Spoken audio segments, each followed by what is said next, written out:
Hello. ഇന്നിപ്പോൾ വേണമെങ്കിൽ ഒരു സിസ്റ്റേഴ്സ് ഡേ ഔട്ട് എന്ന് പറയാം കേട്ടോ. ഞങ്ങൾ മൂന്നാളും കൂടെ ഒരു പർച്ചേസിങ്ങിന് ഇറങ്ങിയതാണ്. ലുലു ഹൈപ്പർ മാർക്കറ്റിലോട്ടാണ് യാത്ര.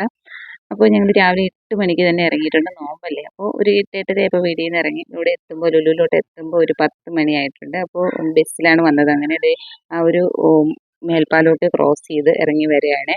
അപ്പോൾ ഞങ്ങൾ രണ്ടുപേരും ഒരു റൂട്ട് വന്നു. ഇളയ അനിയത്തിയുടെ ഇവിടെ ഞങ്ങൾ വന്ന് വെയിറ്റ് ചെയ്ത് നിൽക്കുന്നുണ്ടായിരുന്നു. മൂന്നാളും ഒരുമിച്ച് എത്തിയിട്ടുണ്ട് കേട്ടോ. വേറെ ആരെയും കൂട്ടി പോകുന്നതിനേക്കാളും ഞങ്ങൾ മൂന്നാളും കൂടെ ഒരുമിച്ചുള്ള ഒരു പർച്ചേസിങ്ങാണ് ഞങ്ങൾക്ക് എപ്പോഴും ഇഷ്ടം കേട്ടോ. അപ്പോൾ മിക്കവാറും ഞങ്ങളിങ്ങനെ ഒരുമിച്ച് തന്നെയാണ് പോകാറുള്ളത്. 2 മണിക്ക് മുമ്പേ വീട്ടിലെത്തണമെന്ന് എഴുതിയിട്ട് കുറച്ചൊന്ന് രാവിലെ ഇറങ്ങിയിട്ടുണ്ട്. അപ്പോൾ ഈ ലുലുവിനകത്താകുമ്പോൾ കുറച്ച് അധികം ഷോപ്പുകളുണ്ടല്ലോ. മാക്സ് ഉണ്ട്, അതുപോലെ സുഡിയോ, വെസ്റ്റ് സൈഡ് ഒക്കെ ഉണ്ട്. അപ്പം ഞങ്ങൾ ഫസ്റ്റ് പോയത് വെസ്റ്റ് സൈഡിലോട്ടാണ്. അവിടെ കുറേ കളക്ഷൻസ് ഉണ്ടെന്ന് ഇങ്ങനെ കേട്ടിട്ടുണ്ട്. മോളെപ്പോഴും പോകുന്നതാണ്. അവൾ പറഞ്ഞത് ഫസ്റ്റ് നിങ്ങൾ അവിടെ പോയി നോക്ക്, നിങ്ങൾക്ക് ഇഷ്ടപ്പെടുമെന്ന്. പക്ഷെ ഞങ്ങൾക്ക് ഈ പുറത്തുനിന്ന് നോക്കുമ്പോൾ തന്നെ നന്നായിട്ട് ഇഷ്ടപ്പെട്ടു. പക്ഷേ ഭയങ്കര കോസ്റ്റ്ലി സംഭവങ്ങളാണെന്നേ ഉള്ളൂ. പിന്നെ മെയിനായിട്ട് ഇവിടെ കണ്ടതെന്ന് വെച്ചാൽ സെറ്റ് ആയിട്ടുള്ള ഡ്രസ്സാണ് കേട്ടോ. ഷോളും അതുപോലെ ബോട്ടം ടോപ്പും ഒക്കെ ആയിട്ട് സെറ്റ് ആയിട്ടുള്ളത്. ഇതൊക്കെ നല്ല അടിപൊളി പാർട്ടി വെയർ ആണ്. 2000 എബോ ഉണ്ട്, ഒരു 3000 അടുപ്പിച്ചുണ്ട് കേട്ടോ. ഇതിൻ്റെ ഷോളാണ് ഇതിൻ്റെ ഹൈലൈറ്റ്. ഞാനിങ്ങനെ തലയിലെടുത്ത് ഇങ്ങനെ ഇട്ട് നോക്കുമ്പോൾ നല്ല ഭംഗിയായിട്ടുണ്ട്. അപ്പോൾ അപ്പോഴേക്കും അനിയത്തി ജീൻസിൻ്റെ കൂടെ ഇടാൻ പറ്റുന്ന ടോപ്പുകളൊക്കെ തപ്പുന്നുണ്ട്. നമ്മൾ ജസ്റ്റ് ഒന്ന് കറങ്ങി നോക്കി നിനക്ക് കിട്ടുമോയെന്നറിയാമല്ലോ. അപ്പോൾ നോക്കുമ്പോൾ നല്ലത് കിട്ടുവാണെങ്കിൽ സെലക്ട് ചെയ്യാം. ഇതൊക്കെ നല്ല ഭംഗിയില്ലേ, എനിക്ക് നല്ല ഇഷ്ടമായി. ഇതും 2000 അടുപ്പിച്ചിട്ടുണ്ട് കേട്ടോ. നല്ലൊരു കളർ. അപ്പോൾ അനിയത്തിനെ കളിയാക്കുന്നുണ്ട്, എവിടെയോ കിടന്ന കച്ച കളറുമായിട്ട് വന്നിട്ടുണ്ടെന്ന് പറഞ്ഞിട്ട്. അപ്പോൾ അനിയത്തിയുടെ കയ്യിൽ ഒരു ഒരു പിങ്ക്, ഒരു ലൈറ്റ് പിങ്ക്, ഒരു റോസ്, അങ്ങനെ ഒരു കളർ അവിടെ എടുത്ത് വെച്ചിട്ടുണ്ട്. അത് സെലക്ട് ചെയ്തതാണ് കേട്ടോ.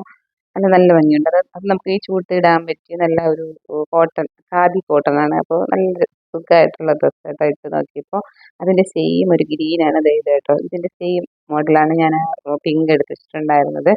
അങ്ങനെ കുറേ നേരം കറങ്ങി കേട്ടോ. നമുക്ക് ഏതെടുത്താലും ഇഷ്ടപ്പെടുന്നുണ്ട്. പക്ഷെ ഒന്നോ രണ്ടോ ഡ്രസ്സ് എടുക്കാൻ വന്നതാണ്. പിന്നെ ഞങ്ങളുടെ അവിടെ നിന്ന് ഇറങ്ങി മാക്സിൽ വന്നു കേട്ടോ. മാക്സിൽ വന്നപ്പോൾ കയറുന്ന ആ ഒരു സൈഡിൽ തന്നെ ഈ ഒരു ഡ്രസ്സ് ഇട്ടുണ്ട്. ഒരു ഇത് നല്ലൊരു ഖാദി കോട്ടൺ, നല്ല ഇട്ട് നോക്കിയപ്പോൾ നല്ല ഭംഗിയുണ്ട്. അങ്ങനെ അത് സെലക്ട് ചെയ്ത് ഉറപ്പായിട്ടും. അങ്ങനെ അത് കഴിഞ്ഞിട്ട് അവിടെ നിന്ന് അത് സെലക്ട് ചെയ്ത് അതും നോക്കിയിട്ട് ഇറങ്ങുമ്പോൾ മക്കളുടെ ഡ്രസ്സിൻ്റെ സൈഡിലോട്ട് പോയപ്പോൾ നല്ല ഭംഗിയുള്ള ഡ്രസ്സുകൾ, ഒരു 1000 റേഞ്ചിനുള്ള നല്ല ഇഷ്ടമുള്ള ഡ്രസ്സുകൾ, ഇടാൻ പറ്റിയ ഈ ഫാൻസി ഐറ്റംസ് ഒന്നും അല്ല, കുട്ടികൾക്ക് ഇടാൻ പറ്റിയ തരത്തിലുള്ള ഡ്രസ്സുകൾ, അതൊക്കെ ഒന്ന് നോക്കി ഫോട്ടോയും വീഡിയോസൊക്കെ എടുത്ത് വെച്ചു. മക്കൾസിനെ കൂട്ടാതാണ് ഇത് വന്നത്. അപ്പോൾ ഇത് നമ്മൾ ജസ്റ്റ് ഒന്ന് ഫോട്ടോയൊക്കെ എടുത്ത് വെച്ചാൽ അവരെ കൊണ്ട് കാണിച്ച് നോക്കാം. ഇഷ്ടപ്പെടുവാണെങ്കിൽ ഇവിടെ തന്നെ വന്ന് അവർക്ക് പെരുന്നാൾ ഡ്രസ്സ് എടുക്കാമല്ലോ എന്ന് കരുതിയിട്ട് ചെറുതായിട്ട് ഫോട്ടോയും വീഡിയോസൊക്കെ എടുത്ത് വെച്ചു. ഭംഗിയുണ്ട് കേട്ടോ. നല്ല കുട്ടികൾക്ക് ഇടാൻ കംഫർട്ടായിട്ടുള്ള ഡ്രസ്സുകളാണ്. കോട്ടണാണ് കൂടുതലും. നല്ല ഭംഗിയുള്ള ഡ്രസ്സുകൾ. അങ്ങനെ നോക്കുമ്പോൾ ഇതൊക്കെ നല്ല പ്യുവർ, നല്ല സോഫ്റ്റ് കോട്ടണാണ് കേട്ടോ. കാണുമ്പോൾ തന്നെ നല്ല ഭംഗി തോന്നുന്നുണ്ട്. പക്ഷേ നമ്മുടെ സെലക്ഷൻ അല്ലല്ലോ അവരുടെ സെലക്ഷൻ. നമ്മൾ വാങ്ങിയിട്ട് പോയാൽ എന്തായാലും അതിനെന്തായാലും അവിടെ ഒരു ഒബ്ജെക്ഷൻ ഉണ്ടാവും. അപ്പോൾ അവർ വന്ന് നോക്കി എടുക്കട്ടെ എന്ന് എഴുതിയിട്ട് ഫോട്ടോ എടുത്തിട്ട് പോയതാണ്. Hi guys, hi bro. ഒന്നുമില്ലാത്ത ട്രോളി കൂടെ കാണിച്ചു കൊടുക്കാം. No purchase. ഞാൻ കുറച്ചുകൂടെ റിയലിസ്റ്റിക് ആയിട്ട്, കുഞ്ഞുമ്മി ഇത് തള്ളിക്കൊണ്ട് വാ. ഫ്രണ്ടിൽ ഞാൻ ഉണ്ടെന്ന് അഭിനയിക്കാൻ നിങ്ങൾ നോക്കരുത്. എൻ്റെ ബാക്കിൽ ആൾ വരണമെന്നൊന്നും പറയണേ, അല്ലെങ്കിൽ ഇടിക്കും.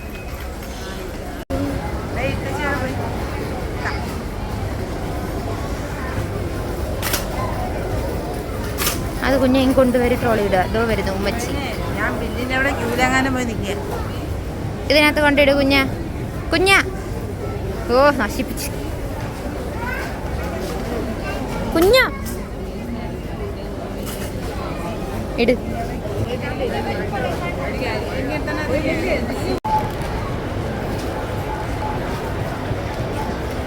അങ്ങനെ 2-3 ഡ്രസ്സൊക്കെ വാങ്ങി.